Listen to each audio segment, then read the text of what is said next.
সূর্য পার্টির মধ্যে দীপাকে দেখে ভীষণ রোম্যান্টিক হয়ে যায় আর দীপার সঙ্গে তার ভালোবাসার গান গাইতে শুরু করলে দীপা ভীষণ রেগে গিয়ে সূর্যের গালে একটা চড় মেরে দেয়, যেখানে সূর্য বিশ্বাস করতে পারে না যে দীপা তাকে চড় মেরেছে। সাথে দীপাও নিজের উপর বিশ্বাস করতে পারছে না যে সে কি করে সূর্যের উপর হাত তুলতে পারলো। কিন্তু ওই মুহূর্তে এত গোলযোগ দেখে ওখানে পুলিশ ওখানে আসার পর যখন জানতে পারে যে একজন বিবাহিত মানুষ আবার বিয়ে করতে চলেছে, তারপর সে সূর্যকে অ্যারেস্ট করার কথা বললে সূর্য বলে আপনারা সেটাই করুন, কারণ আমি নিজেই এই বিয়েটা করতে চাই না। যেটার পর সূর্য বলতে থাকে যে আমি সবার জীবনে খুশি আনার চেষ্টা করেছিলাম, কিন্তু আমি নিজেই এতটা অপদার্থ যে সবার জীবনে শুধুই দুঃখ এনে দিয়েছি। আমি নিজে আমার বাবা মাকেও সামলাতে পারিনি। আমি না পেরেছি একটা ভালো হাজবেন্ড হতে আর না পেরেছি ভালো বাবা হতে। যেখানে সোনা কান্নায় ভেঙে পড়ে আর সূর্যের কাছে জানতে চাই সূর্য এসব কেন করছে। সূর্য রাগের উপর চিৎকার করে সোনাকে বলে যে তুমি আর চারু এতটাই স্বার্থপর হয়ে গেছো, তোমরা সব সময় নিজেদের কথা ভাবো, আমার ফিলিংস নিয়ে তোমাদের কোনো চিন্তাই নেই। আমি নিজের হাত দিয়ে আমার আর একটা মেয়েকে আঁকড়ে রাখতে পারিনি, তাই তোমার ছোট বড় সব রকমের ইচ্ছে পূরণ করার চেষ্টা করেছি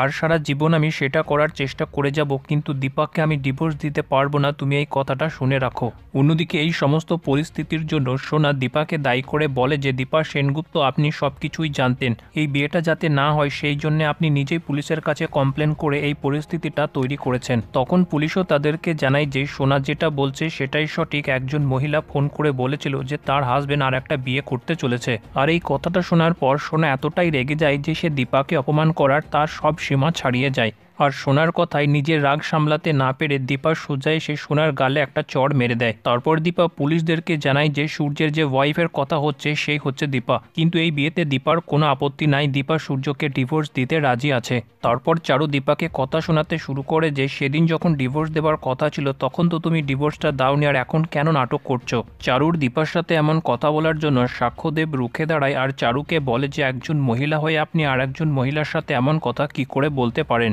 আপনি যার সাথে সংসার করতে চাইছেন সে নিজেই তো আপনাকে বিয়ে করতে চাইছে না, তাহলে আপনি অন্যজনকে কি কথা শোনাচ্ছেন। চারু সাক্ষ্যদেবকে বলে যে আমি সবকিছু মেনে নেব, তার আগে এসজি এই ডিভোর্স পেপারে সাইন করে দিক। যেটা বলে দীপা চারুকে ডিভোর্স পেপারটা ধরিয়ে দেয়।